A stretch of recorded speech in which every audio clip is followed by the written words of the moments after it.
Jaddan by, ये नाम तो आपने ज़रूर सुना होगा। बीते ज़माने की एक्ट्रेस नरगिस दत्त की माँ और आज के सितारे संजय दत्त की नानी। हिंदी सिनेमा का जो शुरुआती दौर था, उसमें ये माना जाता था कि अच्छे घरों की महिलाएं जो हैं वो फिल्मों में नहीं आती, चाहे वो एक्टिंग की बात हो, चाहे गीत संगीत की। यही वजह है कि शुरुआती दौर में जो एक्ट्रेसें आईं, जो गायिकाएं आईं, वे आमतौर पर कोठों से आने वाली तवाइफें थी या जिनका संबंध जो था कोठों से किसी न किसी तरह से था। और जद्दन बाई जो हैं वो भी कोठों से ही आई थी। जद्दन बाई की माँ का नाम दलीपा बाई था और मौजूदा प्रयागराज, जिसे किसी ज़माने में इलाहाबाद कहा जाता था, वो वहाँ की एक बड़ी मशहूर तवायफ थी। 1892 में यानी 1892 में जद्दन बाई का जन्म जो है वो इलाहाबाद में ही हुआ था। और जब वो छोटी थी, सिर्फ 5 साल की, तब उनकी माँ जो है वो गुज़र गई थी। तो जिन्होंने जद्दन बाई का लालन पालन किया, उन्होंने उन्हें कलकत्ता भेज दिया। उन दिनों तवाइफें जो थी, उनके लिए संगीत की शिक्षा बहुत ज़रूरी हुआ करती थी।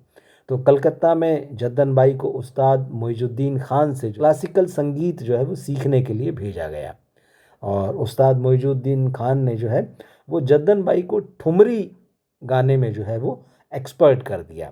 और उसके बाद जब वो नहीं रहे, फिर उसके बाद जद्दन बाई ने उस्ताद बड़े गुलाम अली खान के छोटे भाई उस्ताद बरकत अली खान, उनसे जो है वो संगीत की जो है तालीम हासिल की।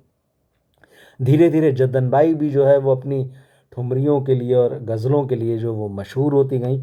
उनकी आवाज़ और उनका अंदाज़ जो था वो इस तरह से लोकप्रिय होने लगा कि उस दौर के राजे रजवाड़ों में तो उन्हें गाने के लिए बुलाया ही जाता था। लेकिन ग्रामोफोन कंपनियों ने भी उनको गज़लों और ठुमरियों को रिकॉर्ड करने के लिए बुलाया। इस तरह से जद्दन बाई का जो संगीत है धीरे धीरे आम लोगों के बीच में भी पहुंचना शुरू हुआ। क्योंकि वो अविभाजित भारत का दौर था और लाहौर जो है एक बड़ी फिल्म इंडस्ट्री थी, तब वहाँ से जद्दन बाई को फिल्मों में काम करने के लिए ऑफर आया। उन्होंने वहाँ जाकर कुछ फिल्मों में काम किया। जद्दन बाई दरअसल बहुत शार्प थी। वो बहुत तेज़ी से इस बात को समझ गई थी कि फ्यूचर जो है, आने वाला समय जो है वो सिनेमा का है। तो उन्होंने न सिर्फ वहाँ पर गीत गाए या एक्टिंग की, बल्कि उन्होंने खुद को जो है म्यूज़िक कंपोज़र के रूप में भी तैयार किया और बहुत जल्दी ही अपनी एक फिल्म कंपनी बना ली जिसका नाम उन्होंने रखा संगीत फिल्म्स। और इसके बाद जद्दन बाई ने संगीत फिल्म्स में जो है कुछ फिल्मों की कहानियाँ लिखी, कुछ फिल्में डायरेक्ट की, कुछ फिल्में प्रोड्यूस की।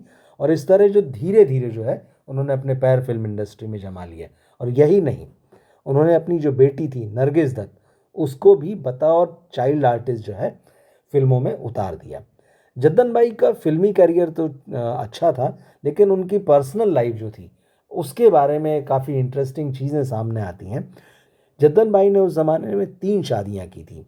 उनकी पहली शादी जो थी वो नरोत्तम दास नाम के गुजराती व्यापारी से हुई थी। और कहा जाता है कि इस शादी के लिए जद्दन बाई ने अपना धर्म नहीं बदला और नरोत्तम दास ने ही अपना धर्म बदल कर जो है वो इस्लाम अपना लिया था। वो उनसे इतना प्यार करते थे। जद्दन बाई और नरोत्तम दास की इस शादी से उन्हें एक बेटा हुआ जिसका नाम जो है अनवर हुसैन। अनवर हुसैन को भी आप उस दौर की फिल्मों में देख सकते हैं, 50s और 60s की फिल्मों में।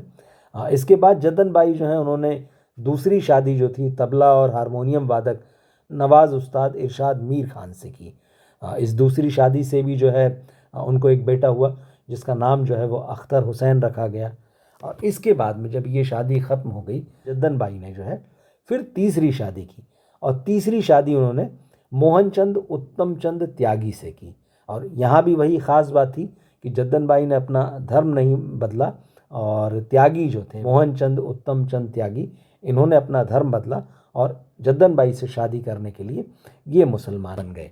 तो यही मोहनचंद उत्तम चंद त्यागी थे जिनसे जो है जद्दन बाई को नरगिस पैदा हुई। और यही वो नरगिस जो है आगे चलकर उन्होंने हिंदी सिनेमा में खूब नाम कमाया और अपने दौर की एक बेहतरीन एक्ट्रेस के रूप में जो है वो सामने आई। और नरगिस दत्त के बेटे जो हैं वो संजय दत्त हैं। इस तरह से जद्दन बाई की जो 3 पीढ़ियां जो हैं उनको हम फिल्मों में देखते हैं, इतिहास उनका मिलता है।